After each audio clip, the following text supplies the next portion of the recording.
Giorni 107, 108 e 109.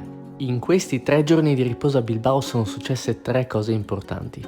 La prima è che ho rincontrato il mio caro amico Michel, che ho conosciuto in Irlanda un paio di anni fa.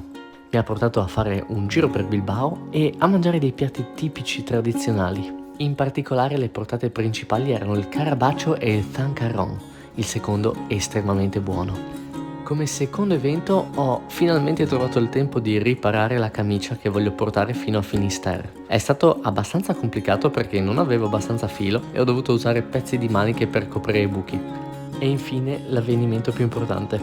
Dopo ben 1000 km e 50 giorni in viaggio, Marta ha deciso di tornare a casa. È stata una scelta estremamente difficile, ma il suo corpo ha già fatto l'inimmaginabile e adesso ha proprio bisogno di riposo.